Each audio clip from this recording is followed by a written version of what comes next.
ሰላም ቤተሰብ እንዴት ናችሁ? ሲስተር ታፈራው ነኝ። ዛሬ እንግዲህ አንድ ቪዲዮ ወደ እናንተ ላደርስ መጥቻለሁ። ከወደዳችሁት ላይክ፣ ሼር፣ ኮፒሊንግ በማድረግ ትብብራችሁ አይለኝ።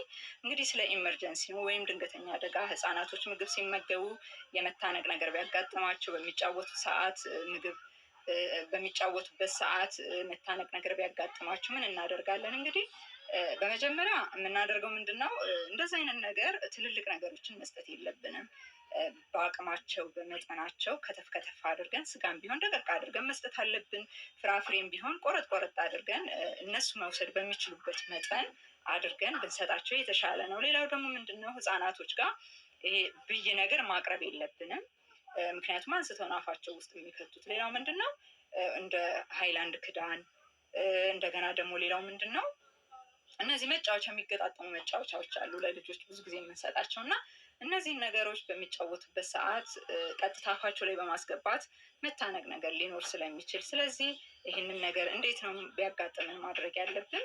ቀጥታ እንግዲህ አዋቂም በእንደዚህ አይነት ዙሪያ ላይ ሊከሰትበት ይችላል። ምክንያቱም ተለቅ ያሉ ስጋዎች በሚወስዱበት ሰዓት፣ ፍራፍሬዎች በሚወስዱበት ሰዓት የመታነቅ ነገር ሊኖር ስለሚችል ይህንን ነገር ጥንቃቄ ማድረግ አለብን። እንዴት ነው እንግዲህ የምናደርገው? እንግዲህ ድንገተኛ ስለሆነ ለድንገተኛ ነገር ነው ይሄንን ትምህርት የምሰጠው። ስለዚህ እንደቆመ ያ አደጋ የደረሰበት ሰው እንደቆመ ቀጥታኛ ከኋላ እንቆምና ቀጥታ እንደዚህ ይዘን ወደ ላይ ነው የምናደርገው ማለት ነው።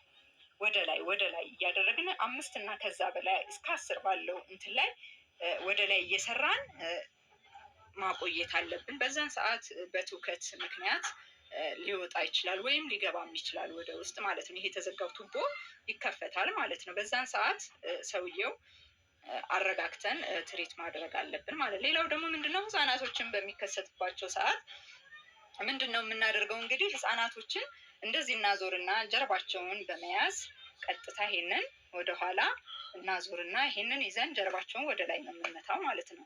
5 እና ከዛ በላይ ለ10 ጊዜ እንደዚህ አድርገን መምታት አለብን ማለት ነው። ምክንያቱም አሁንም በትውከት መልክ ቀጥታ ሊወጣ ይችላል ማለት ነው።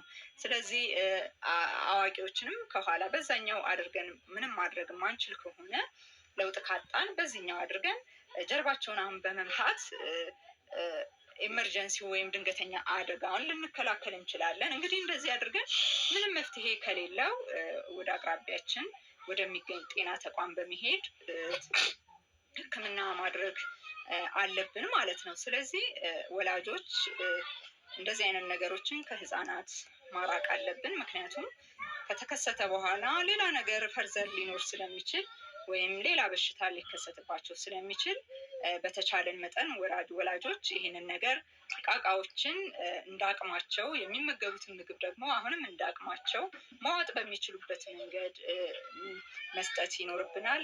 ትምህርት ቤት ውስጥም እንደዚሁ መምህራኖች ክትትል ማድረግ አለባቸው። ምክንያቱም ህፃናት በተለያየ ነገር ትን ሊላቸው ይችላል፣ ሊያንቃቸው ይችላል፣ ብዙ ነገር ሊገጥም ስለሚችል እኛ ደግሞ ያው ጥንቃቄ አድርገን ልጆቻችንን መጠበቅ ይጠበቅብናል። እንግዲህ ከወደዳችሁት ላይክ፣ ሼር፣ ኮፒሊንግ፣ ሰብስክራይብ እያደረጋችሁ ትብብራችሁ አይለኝ። እንግዲህ አመሰግናለሁ።